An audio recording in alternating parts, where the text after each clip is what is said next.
Okay, good morning, everybody. Thank you for joining us for the second lecture of our doctoral lecture series. As you know, each year we invite prominent scholars to campus, and we invite one from each of the concentration areas in our doctoral program. This is the second year of our doctoral lecture series, the third year actually. And so we look forward to a great lecture today. Today we have Dr. Shaun Gabbidon from the university, from Penn State. And I wanted to welcome him to the Wilder School. I also wanted to give Dean Gooden an opportunity to say a few words if she would like. Well, thank you so much. And Professor Gabbidon, we are so delighted that you are joining us virtually. Looking forward to your lecture. And as Professor Harper Anderson may have shared with you, this year, our doctoral lecture series, we're really excited about our series every year, but this year we are focusing on racial equity and issues involving race in public policy. So we're delighted that you are joining us today, and I very much look forward to your lecture. Thank you. Thank you. Thank you, Dean Gooden. And I want to let everyone know that we are recording this session. And if you have questions, please type them into the chat box and we will answer. We will have a Q&A session after Dr. Gabbidon's lecture. So Dr. Shaun Gabbidon is a distinguished professor of criminal justice. He has served as a fellow at the Harvard University's W.E.B. Du Bois Institute for African American Research and has taught at the Center for Africana Studies at the University of Pennsylvania.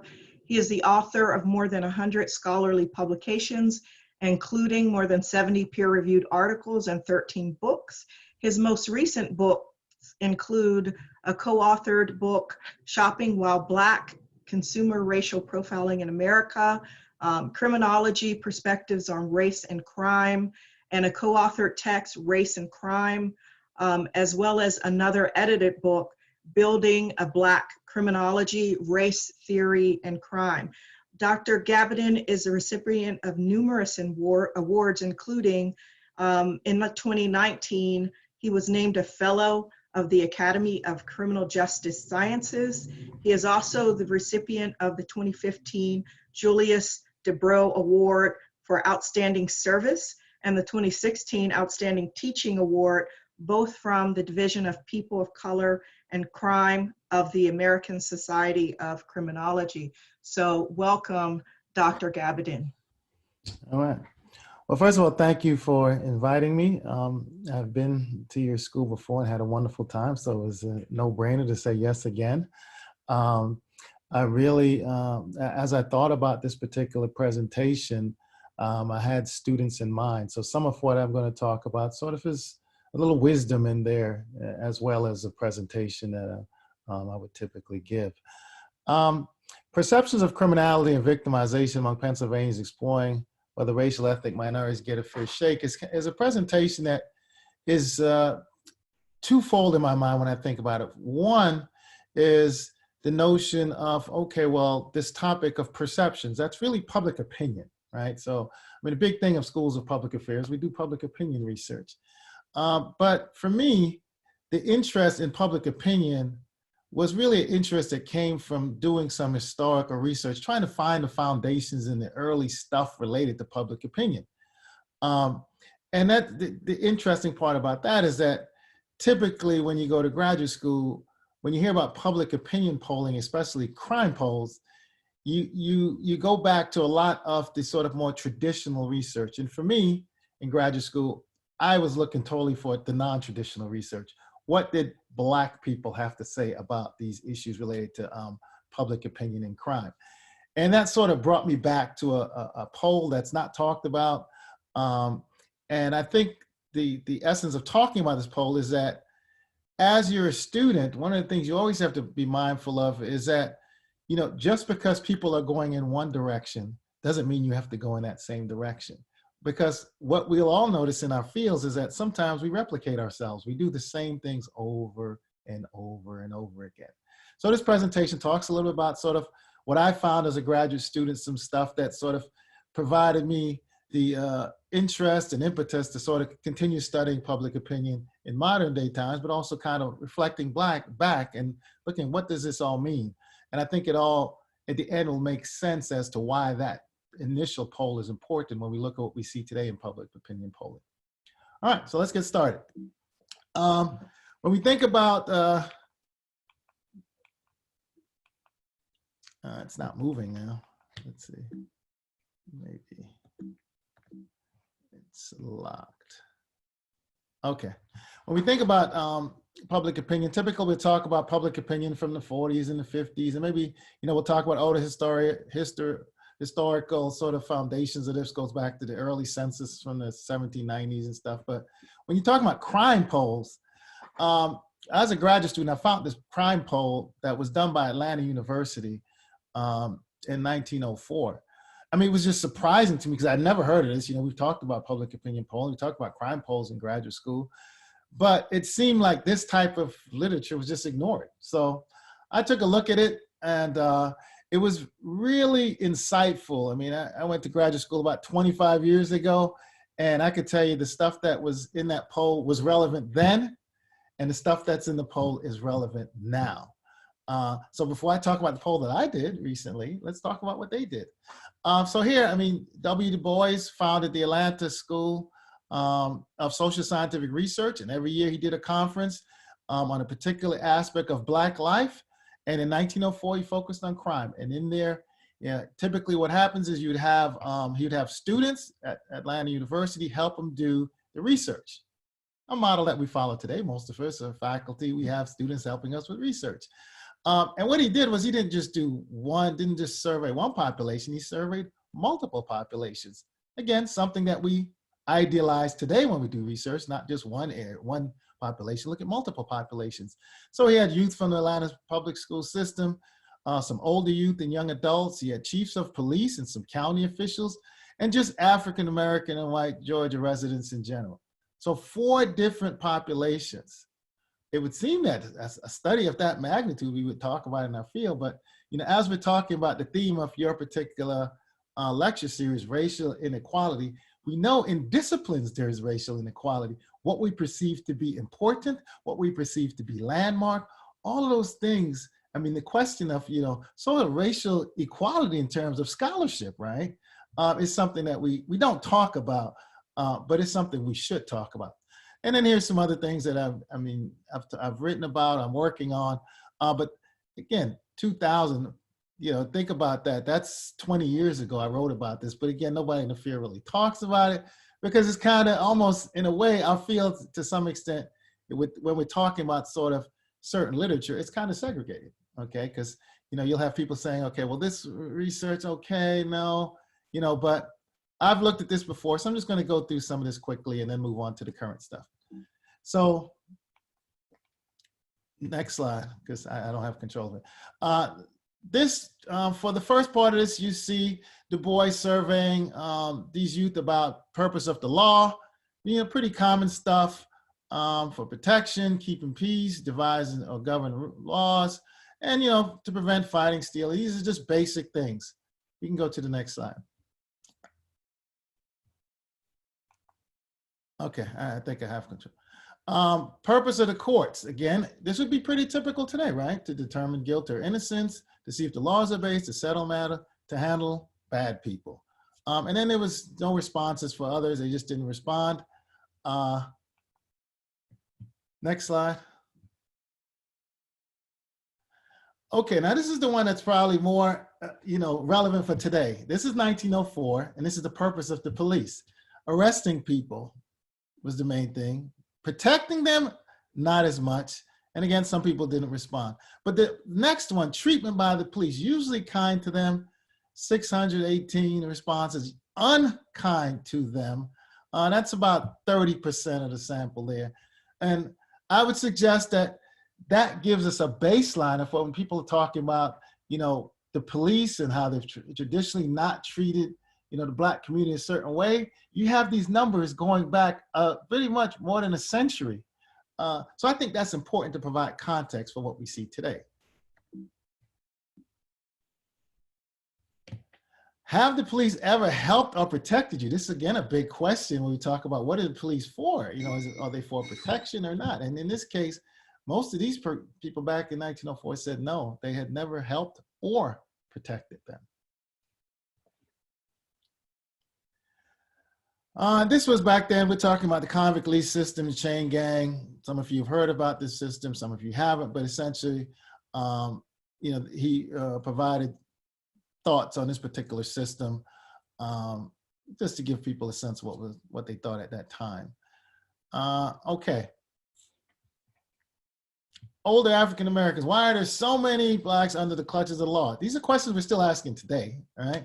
And back then, people thought people were lazy, didn't want to do anything, lack of home training, not attending to their own business, disobedience, bad company, ignorance, and racial prejudices in there as well. So back then, I would venture to say, if you really survey people today, you'd find some of the same things would be replied for this particular question. Okay, and this is another big one. Suggested remedies for criminality among Negroes. What would help the situation? What has changed, right? Better employment, education, teaching them right, home training, establish reformatories or juvenile institutions. I don't know how many people would say that in this climate, but certainly some of these things, same as today. It gives us a baseline, a foundation. But I think what happens is that people just don't really look at this as sort of a starting point. They kind of say, well, it's been around, but we have evidence, empirical evidence here that suggests that these things have been around and these opinions have existed for some time. The current study, okay. There is literature out there that examines perceptions of race and violence proneness. I mean, that's been around for a while too.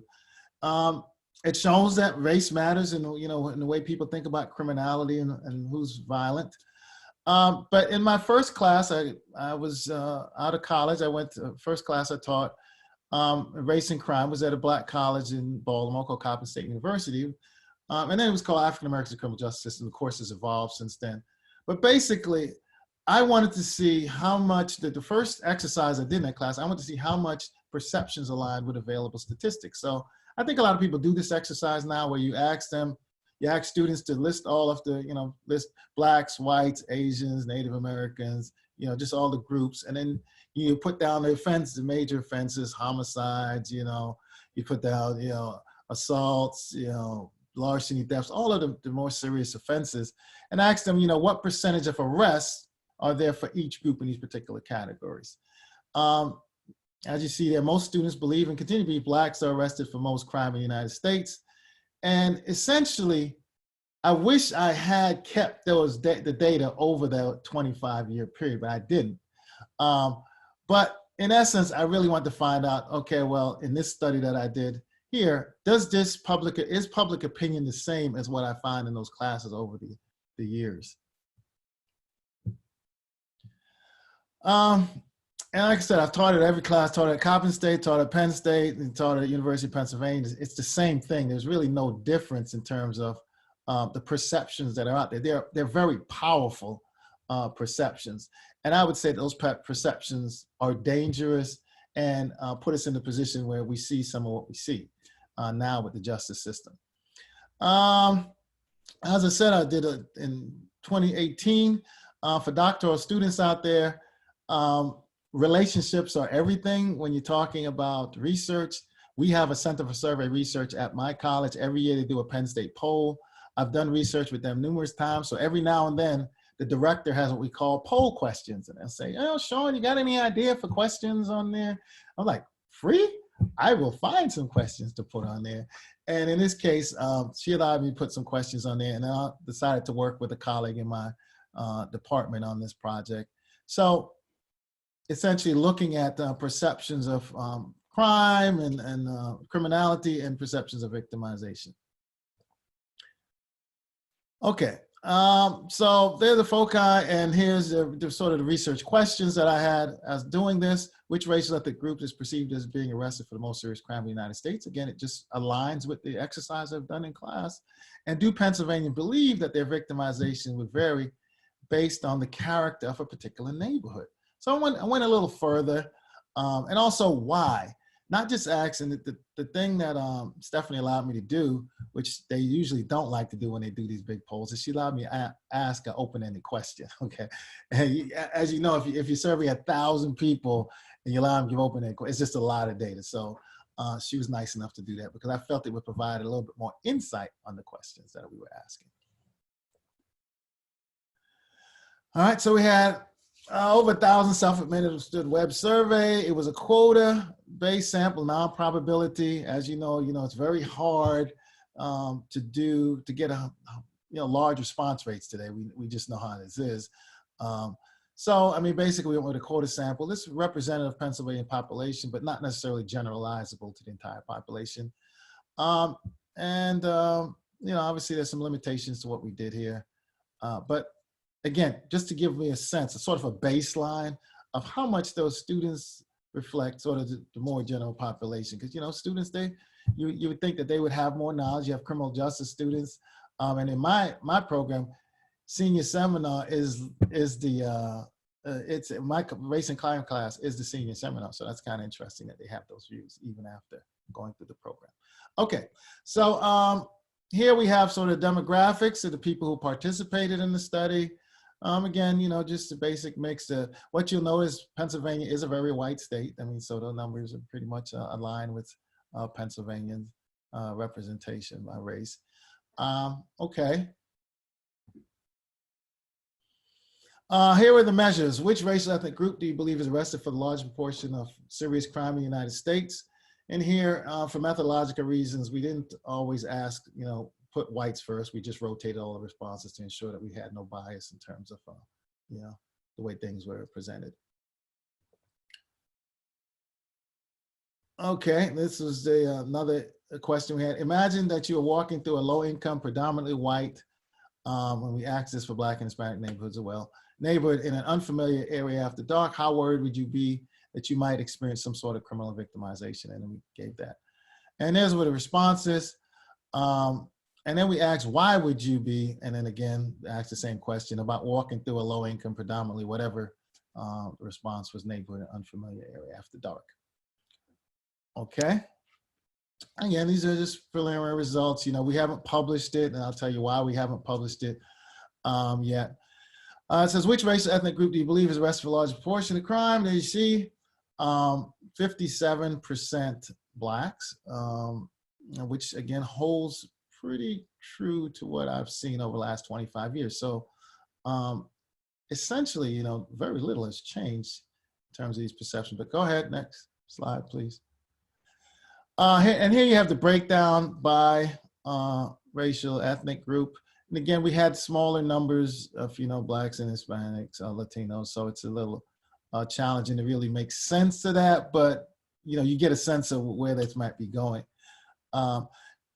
If you look again across at Blacks, and even, again, the perception holds true. Just like, I taught a historically Black college, I've taught a predominantly white institution. It's pretty much the same. Those views kind of hold pretty strong across the board. Okay, let's move on to the next one. And here you have sort of a question about neighborhoods. And you see which neighborhoods here, if you look on this particular table, when it gets to moderately worried and extremely worried, you see Black neighborhoods about 55, 56%, and you see other neighborhoods, lesser, in terms of the more extreme responses for the other neighborhoods. Okay, even though Hispanic was kind of close. When we put this in a regression model, they're the models, and basically male respondents are significantly less likely than female respondents to report worrying, walking in white, Black, and Latino neighborhoods, which something we would expect. That's pretty traditional in this type of public opinion research. And worry about victimization of Black and Latino neighborhoods increases with age. So as people get older, they get more concerned. Whites are significantly more, I don't know why that's cut off, but I'm significantly more worried about victimization in Black neighborhoods than in other neighborhoods. So we see some things that would be connected based upon the perceptions that they have initially. Again, if you really think about it, these can be concerning to a certain extent, obviously, but then you'd want to find out more about these perceptions. So we ask that open-ended question, which gives us some more insights into exactly how people feel. You can move on to the next slide. Okay, so again, a reason why respondents felt the way they did about each neighborhood. For the reason why they felt about the Black neighborhood, the major themes sort of emerged, right? Why did they feel, concerned about their safety in these neighborhoods? Now there's some race-neutral responses, and then there's a perception that crime and violence is prevalent in the Black neighborhoods, race just in general. Then you had, sex, media. Some people had no fear. They lived in similar environments, appearance or stature, age. These are the kind of things that emerge, but concentrate on the ones that sort of the major themes. If you go to the next slide, what you'll see is this is a typical race-neutral response. I would be nervous walking through any unfamiliar neighborhood after dark, no matter where they lived. Okay, that's pretty basic. I'd be worried about walking through any low-income neighborhood community at night, regardless of race. A dark trailer park in a white neighborhood with an opioid problem would be just as bad. So they're saying, this is sort of what you would expect no matter the race. Other people said, well, I'm scared because there's a history of crime in those areas, and these areas have large amounts of crime. And I didn't highlight that. That's what they highlighted when they responded. And most crimes are committed in this type of area, which is reflective of the numbers that we saw earlier on. Race, a white person in all Black hoods. Saying, basically, they don't feel welcome in these neighborhoods. They feel like, they feel threatened in these Black neighborhoods. So in their minds, race had a lot to do with why they should feel or did feel concerned in these particular neighborhoods. You can look through some of this again. Some of them are very interesting, immigrant stuff, and just very deep, dark, stereotypical kinds of views when you go through a lot of this stuff. Okay. For Latino neighborhoods, again, race-neutral responses, again, similar kinds of thing. Has nothing to do with it being a Latino area, it's just unfamiliar. And again, similar kinds of things when you move to that particular response category in this, for this group as well as next group. But go ahead, next one.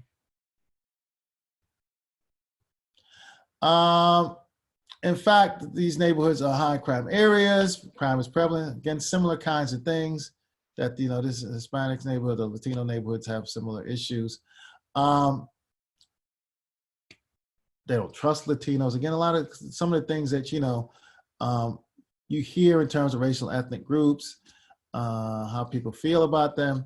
Then you have responses, a notable reply down bottom based upon sex, where they're talking about concerns and nobody cares about assaults related to females. They have Brett Kavanaugh stuff that's going on. And so very interesting because, some people are like, well, Shaun, you shouldn't put that question. Nobody's going to answer these questions. I'm like, no, people are going to answer. You give them anonymity, they are going to answer these questions, because people have things on their mind they want to say. And they certainly didn't hold back in some of these. Okay, next one. Race neutral for white neighborhoods, crime is not white or Black. Again, cause crime can be any way you can stick your head up your, whatever, and live in your liberal fantasy land. So people, again, not hesitant to say exactly what's on their mind. And we see that more and more just in general, right? Since we've gotten more into social media, people just say what's on their minds. I think it's, in the past, people maybe have been a little bit more reserved, but I didn't see too much reservations in the responses that I got for this. Okay, next one. I'm the wrong color white. I hate the stereotype of white people without education and lack of money doesn't mean that they aren't capable of committing crimes. So this person's like, they commit crimes like everyone else, so I'd be concerned in their neighborhoods as well. There was intersectional response, which is something that we've been talking about more in each of our fields. I'm a woman who fears being sexually assaulted every day, as well as an African-American woman who would fear prejudice and racism. So, but like I said, interesting sort of addition to sort of the quantitative data. Like they're telling us more about these responses, and you can see the depth of concern in certain neighborhoods and sort of these important themes. Next slide, thanks. Some people not worried, and you know, this was a common theme too. A lot of people who said they weren't really worried in that theme. A lot of them were carrying weapons, and that was another theme that came out multiple times. Go ahead. Okay, so again, this is a smaller study. What is it telling us? It says that, you know, Blacks are seen as the quintessential criminals in the United States. That has not changed. That perception has existed since the slave era. And again, that's sort of the way the system and sort of this notion of, you know, if you make perceive this group as criminal, you can keep them back. You know, when people talk about white supremacy, things like that, criminology. And, you know, I remember giving a talk recently, and it was interesting because they were saying, well, you know, in a sense, why are you a criminologist? You know, that's basically one of the worst fields you can be in, because it's, you know, people perceive it to be a racist field. A lot of, you know, when you think about how even colonization occurs, you know, you criminalize the population that's there. So criminologists, you know, we're sort of engaging in that in some ways. And people are like, well, how do you get that feeling? I say, well, you know, when you look at all fields, in a sense, all fields have some kind of racial history about how that discipline has been used. But in our field, you know, we've perpetuated this. Today, obviously, it's not as bad as it was back then, but to some extent, it's still as effective in the sense of, you know, making people fear particular groups or particular crimes. They see in Pennsylvania, people see neighborhoods differently. And I would suggest that if we did this study in other states, we would see very much the same kind of stuff. And here are just some of the things that have sort of been traditional, and I found similar things. We can go to the next slide. But, you know, so what? People are like, okay, yeah, you know, well, do they get a fair shake? Sometimes, but certainly less than whites is kind of the conclusion. Negative perceptions tied to arrests and crime will continue to impact race relations and overall treatment of racial ethnic minorities. That's why this stuff matters. When we talk about public opinion, people are like, oh, it's just public opinion. That public opinion matters. And if you look here, this is the Gallup data. It's current data. It was just put out this year. And if you look at sort of the bottom trend here in terms of race relations, very to somewhat bad, you see that in terms of race relations, you see that kind of going in the wrong direction, okay? And when you see somewhat good, obviously that's going to be going in the wrong direction. And if you see, you know, when these things change, you see, you know, some elements of politics and, you know, sort of those type of things impacting when we see some of those declines happening. And, you know, that's not perfect, but certainly things to look at. But this is what is important. Race and crime has always been that kind of wedge issue. And if people have that continuing perceptions, it impacts upon race relations, as we've seen in our country currently. So it's not just about, you know, all right, how do people feel about this? Okay, this is a marker of how these race relations will go in our society. Okay, I think, you know, we talk about race relations and some of the things we do, and to talk about these things, we talk about things we've seen, negative treatment in terms of, you know, how we view people or negative perceptions of people. They contribute to macroaggressions to me in some cases. And I believe that these things impact upon those negative race relations and things that we have to do to try and overcome some of those perceptions impacts negatively on people, particularly Black people. I was reading a book, Black Fatigue, How Racism Erodes the Mind, Body, and Spirit. And when we think about what we're talking about with this poll, the way you reacted to, the way you have to sort of deal with this, it impacts upon you, whether you believe it or not. It's sort of that, you know, people talk about unconscious things. This is an unconscious thing that impacts upon people physically and mentally and otherwise. Next slide. To change things, criminologists can be involved. Race, ethnicity, and crime courses, I believe they should be required. And to educate, not indoctrinate. You know, some people say, oh, we're gonna do this, we're gonna talk. No, I mean, you know, I think the course is important because it should present all sides of the issue. But doing that will provide a historical foundation as to why we are where we are today, which I think most people that get into the topic, they just look at the statistics and say, oh my gosh. They don't say, okay, well, you know, there is a history, there's context for what we see today. And, you know, they should take courses, you know, these courses that we teach, they should have more discussions of some of these things and how do we get to these perceptions and the power of these perceptions. And here I say classroom is the largest impact, where the largest impact will be made. I firmly believe that. I don't care how many articles I have, how many books it's what happens in that classroom is where you're going to make the biggest difference. You know, yes, there's some people that you know, publish these great books and, you know, they change the discipline, but do they change the world, right? Do they change the condition people are in? So I think sometimes if you're in the classroom, you have the opportunity to sort of impact upon people who are actually going to go out into the system, where we see, particularly, you know, more recently, we need more people who are conscious of what's going on, working in these things. Public criminology has a potential impact perceptions largely due to social media and press releases. And again, you know, criminologists who have the right context can really make a difference, you know. So I think that, you know, being more public, and, you know, I generally in the past didn't like to do a lot of media, but yeah, I've been doing media because it's important to provide that context. K through 12 discussions. I can't tell you how many times I teach a course and students have never heard of the Scottsboro boys, or they've never heard of Zoot Suit riots. They've never heard of these things. These things they should be taught in school, but, you know, they don't get taught about these things. So they could go through life not understanding sort of how the justice system has been used as a tool in many cases, and you know, impacts upon racial, ethnic injustices. Yeah. So I think that's something that needs to happen. And then for me, you know, in here I have a few other things. How else can you do these things? You know, I think racial and ethnic groups need to interact more, because we know if we look at demographic data, we're still segregated, right? So I do it through pickleball. I play a little game called pickleball. All incomes are there. We talk. You know, you get to know people. You know, and others need to find other ways to connect, because again, those perceptions to me are very dangerous. You know, so I have, you know, 3 African American boys.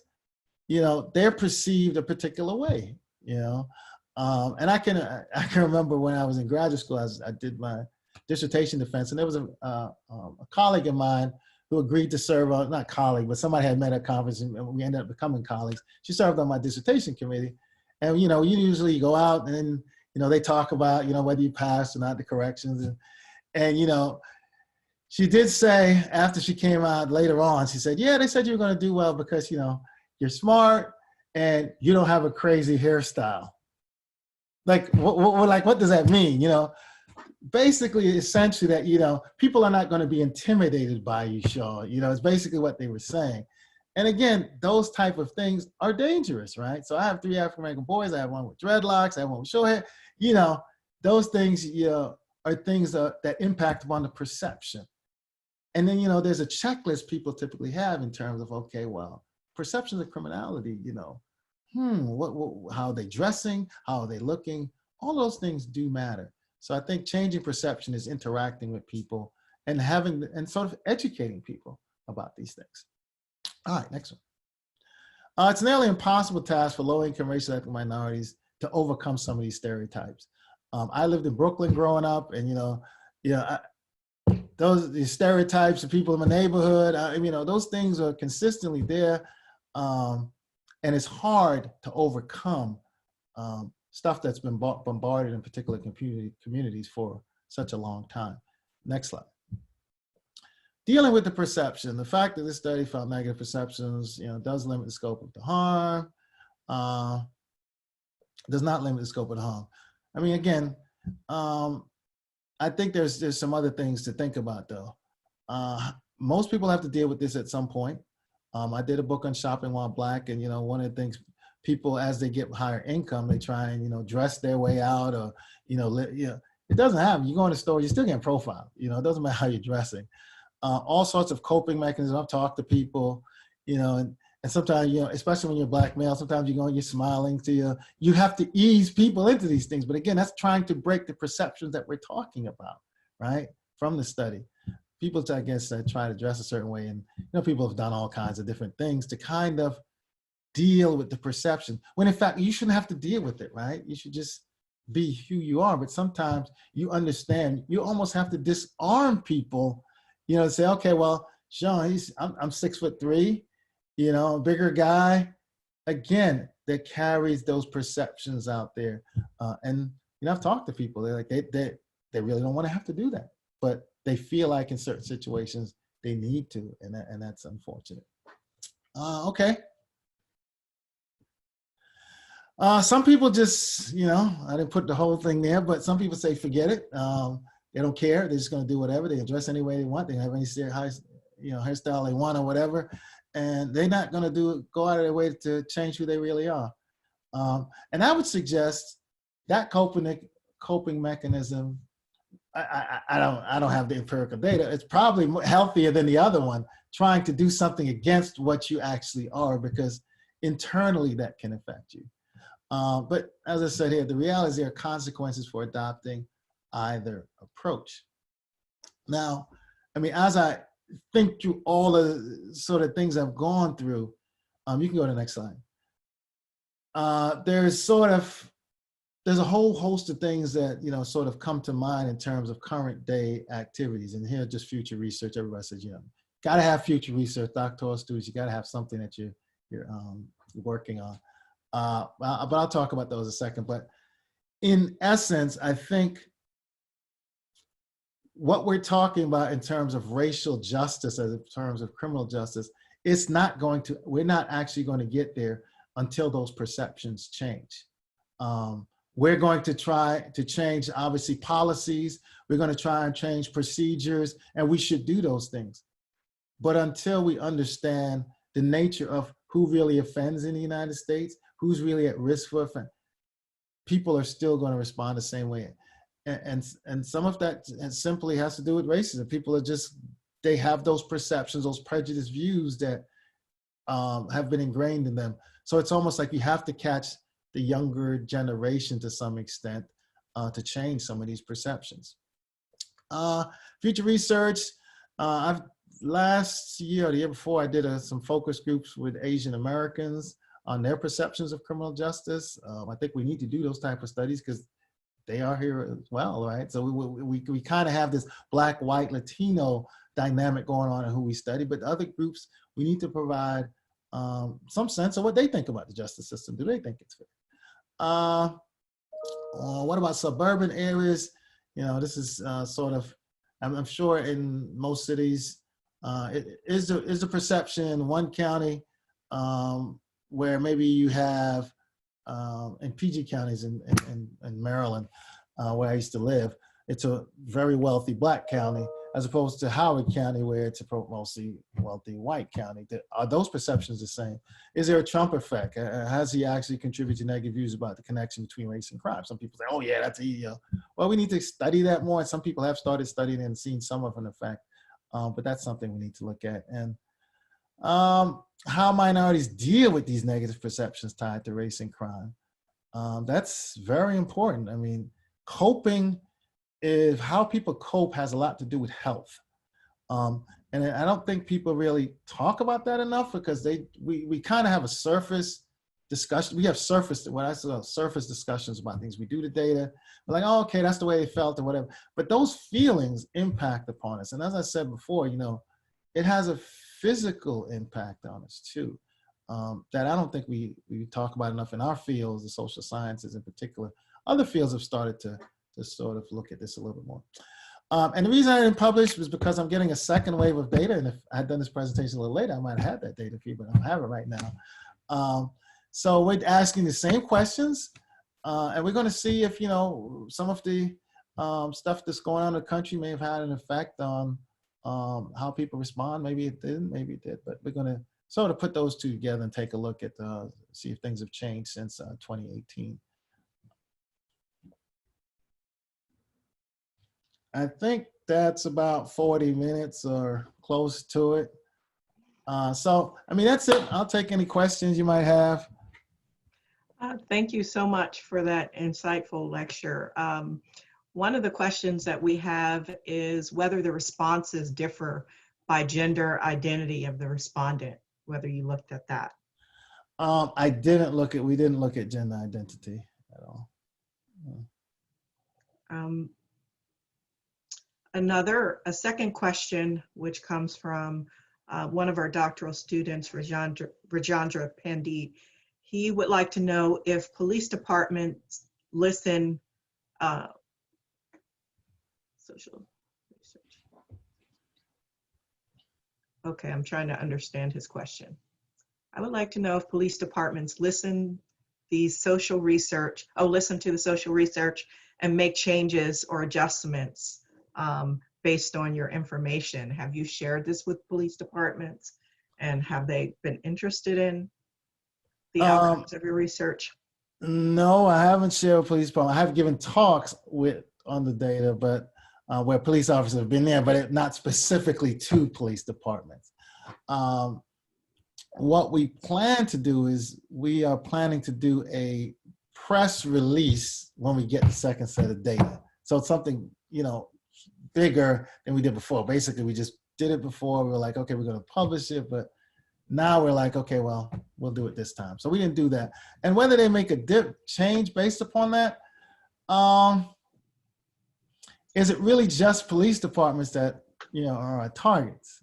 Yes, police departments need to change, but also citizens need to change. So, excuse me. So I'm hoping that press release will reach a larger population, at least in, since it's Pennsylvania Day, at least Pennsylvanians, to give them a sense of, okay, well, this is what the perceptions we have out there.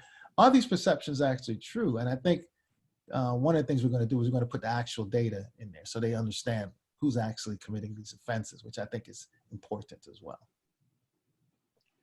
So what do you actually expect if you had to hypothesize what would come out of the second round of data?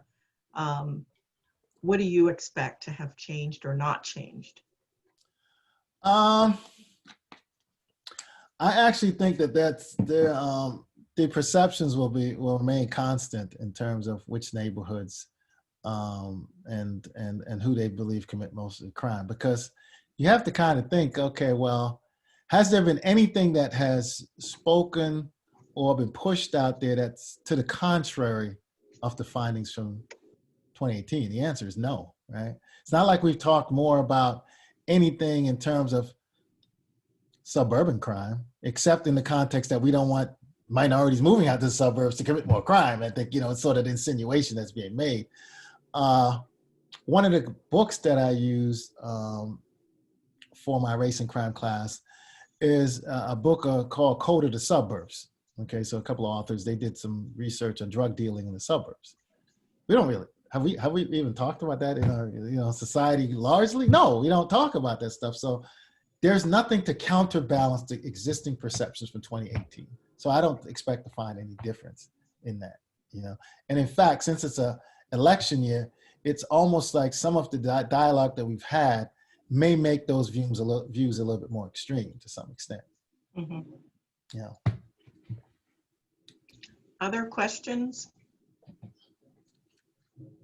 I have one quick question. I was about to type it out, but I noticed like you use like PG in Howard County. Like I'm from DC area originally. I've noticed like as areas in like Brookland and Anacostia being gentrified, you see minority communities push out in the PG and out into the exurbs like Manassas and Beltsville or wherever. Like, are you going to like incorporate this new geographic reality into your analysis moving forward? As you can see, I'm very interested because I lived in PG County for a while, and what's happened interesting. I know like Anacostia is gentrified. Like that's the destination for people like in berry farms and where. Yeah. I mean, it's interesting in that when I lived there, it was DC was the problem area, right? Yeah, my dad lived in Potomac Avenue, and so I spent a lot of my childhood in that area in the 80s and 90s. So Yeah, so what's I'm well happened aware of now the is changing perceptions of those two because of communities. the gentrification in DC and all and what's going on there, PG County has had surges in crime and stuff like that. So I'm very interested in that dynamic. I haven't gotten into that, but yes, I think that the sort of the mapping and looking at that sort of how these transitions have occurred is a place that I'm going to go. But I'm also mindful that at this stage of my career, I want to also focus a lot on white crime, because I believe sometimes the focus, and I think I'm well-meaning, other people are well-meaning, and I think the emphasis, because we want to solve the problem. We believe that studying this stuff will solve the problem, but by studying it with such intensity and talking about it, it almost reifies or feeds into the notion that, other people aren't necessarily committing these offenses. And I think we need to have studies where we basically, in some ways, I say disaggregate and maybe just study white crime. There's enough of it for us to do that. So I think we need to do that. And for me, I think that's a direction I want to go into as well. Sort of getting the inner workings of that and understanding, have people understand these things a little bit more, as opposed to, okay, when we're talking about race and crime, we're talking about black. No, we're not talking about race and crime means just that. We're talking about all racial ethnic groups. Different groups offend at different rates, but all people offend. All groups offend. And I think we need to. So would you use like Appalachia as a control or something? Yeah, and just looking at all these other areas. I mean, to me, reading, Code of the Suburbs is something that everybody should read if you're a criminologist, right? Because you need to find out what's going on out there. And it becomes clear to you when you read that the differences in the way the police handle offenses out there, the way how the dealing is perceived, and obviously they're different natures, but it's the same thing, right? You have somebody dealing and somebody buying and somebody using, but you don't have people going into the institutions, getting arrested, going into institutions, and basically making the statistics look like you're the one mostly engaging in these particular offenses, and that's just not true. So thanks for the question. Other questions?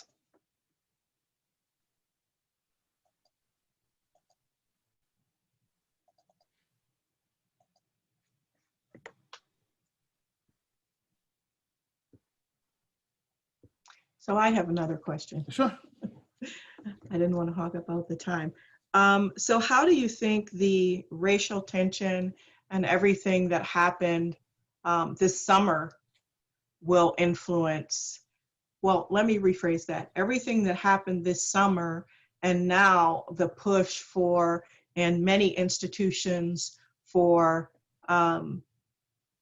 lots of conversations going on, also lots of initiatives around racial equity and around Black Lives Matter. So both the combination of the tension and the unrest and what's going on now, how do you think that will change perceptions at all?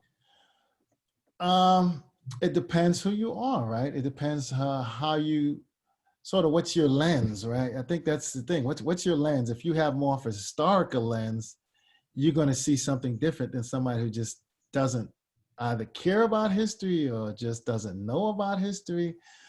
Because normally when we, typically, historically, these type of movements have led to change. It has, and this change we know is incremental. I mean, usually we don't have like a major change unless we have, some legislation that just, again, so profound, it just makes a dramatic change or something. But typically it's incremental, right?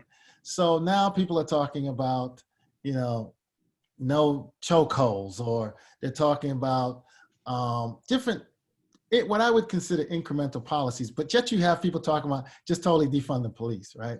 But even people who talk about defunding the police, to some extent, they're not talking about just totally, taking away police forces, some people are not talking about that.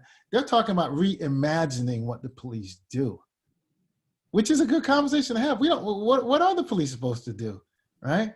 Are they supposed to, they find someone homeless on the street, are they supposed to arrest that person? Are they supposed to take them to a shelter? Are they supposed to make sure they're fine? I don't think we've had a really good conversation about what we expect the police to really do and what we need them to do. Another thing is, I'm hoping the discussion leads us down the road that we have 18,000 police departments in the United States. They're all different, okay? You can have a police department that's been racist for the last, as far as we can think of, and maybe we do need to actually defund that police and maybe start over and come up with something that maybe it's not even called the police, they call we have a Department of Protect Our Citizens. Something like that, where you'd hire a force that they know that their sole purpose is to protect citizens. It's very different. But then you may have another police force that's operating and working fine, and they haven't had any problems. I think we have a broad brush, and that's what kind of the discussion, because politics, you're either on one side or the other, right? So, but I do think these type of movements have changed. I think the Black Lives Matter movement has been very crucial in sort of getting this dialogue out there and moving towards, getting people mobilized to say, okay, something needs to change. So I think that, when we look back, that's going to be important. But again, it depends how you interpret what they're saying. Yeah, it depends how you interpret, sort of what they're calling for. And to me, if you have a historical lens, you will know there's good reason why the discourse has gone the way it has. If you don't, you're going to say these people are crazy. That's what that's what you're going to conclude, right? My mother lives in Philadelphia. I asked her the question right away. Do you want to defund the police in Philadelphia? She's like, no. Basically, she wants to have good policing with good police officers. And, she's been there, like I said, for like 50 years. So, but other people would say, well, if they've been in Philadelphia, they have a different lens. They're going to say something totally different. So that's the hard part. I'm sure people watched the debate last night, and when you talk to people, they saw two different things. So I think that's what you're always struggling with, that people are either ahistorical or they have the history and they just have a different way of seeing it. Thank you. We have another question from one of our doctoral students, Okay. Chris McDaniel. Krista, you want to ask your question? Sure. Thank you so much for sharing your time and your research with us. It's very fascinating to me. I think that it seems to me like there's a chicken and egg or a self-fulfilling prophecy relationship between the perceptions and the focus of police on Black neighborhoods. And I was just curious about how you would address that in the data, right? So if we think this is the place where all the bad stuff happens and we only look there, we only find the bad stuff there, and then that reinforces that perception and carries on. So I was curious as a researcher how you would address that in the data, and I wasn't sure whether there was a connection between that line of thinking and your interest in focusing on white crime. Well, in terms of just how would I address that in the data? Well, the data doesn't necessarily, speak directly to policing, but it's, you could presume that it's just the general public. So the general public, that's where police officers typically come from. I think it's tough to really say too much about that. I guess I could, it'd be interesting to look more into that if I had, more data that would connect it. I just, so I don't really, as I write it up, I'm not really going to get into that except to say the general public needs to take hold of this and understand what the reality is. In terms of white crime and how this connects, Catherine Russell Brown and I from University of Florida, we've just been talking about this notion that, we look at problems from this lens where we see Black people as being problematic, Black crime as being problematic. So the notion of white crime, it's nothing more than saying, you know what? white crime is also problematic. It's just that we focus so much on black crime that we just don't see it. It's almost like invisible to some extent, except, people say, oh, well, we see, the typical things, oh, we see serial killers, school shooters, but there are other forms of white crime out there that we just don't provide the same level of discussion or discourse. It's always in comparison to black crime. So, white crime is okay when we compare it to black crime. No, it's crime, right? So, it's the same. Whether it's more or less is irrelevant to the fact that it is occurring. So that's really the way I'm looking at focusing on white crime, to sort of give it the attention it deserves. Not that, it's any better or worse. It's just it's there. So, she's written about it, as well as, I've talked about it, about doing this. So yeah, I don't know if that totally answered your question, but I need more before I can say stuff about the police and how this will impact them. Thank you. I just wanted to say, Professor Gabbidon, I really enjoyed your presentation, and I was thinking about where you started, looking back at the work of Du Bois and, sort of how that informs our analysis now. And I was also thinking about the crisis and, a lot of the articles that were published in the crisis when he was, editor for so many years. And I was just curious in terms of if you had an opportunity to sort of look at some of Du Bois' thinking through what we know about the crisis and what your thoughts might be on that. Yeah, he definitely talked about crime because, there's always been this thing about crime and blacks, and, in the sense that, there's the perception that if we would only stop committing crime, whites would be more accepting, or other groups would be more accepting of us. So, he always addressed crime because, I think in some ways he bought into that to some extent. We need to stop doing that, to stop being engaged in these things. But he also recognized, if you read the Philadelphia Negro and other things that he's published, he also said a big part of this, a contributor to why we're engaging in crime, is racial discrimination. We've been impacted upon at this in so many levels that crime is simply a manifestation of some of these things, these barriers and stumbling blocks that, and racist practices that have been around for so long. So he talks about it pretty regularly in the crisis. I've pretty much gone through most of his stuff, and he just comments on it, but he doesn't necessarily do it like he did when he was in Atlanta, because he understands, the readership of the crisis is a different target audience than the Atlanta University studies to some extent. He's talking to the disciplines out, the social science disciplines. In the crisis, it's very short. He'll say something and he'll talk about, crime, a certain, crime event that occurred. He'll talk about, sort of the injustices. He'll talk about lynching, just like Ida B. Wells, and her tracking of the, lynchings and stuff like. He does those type of things, but in a way to inform the public of kind of what's going on. And also he has more latitude because it's kind of opinion pieces to some extent.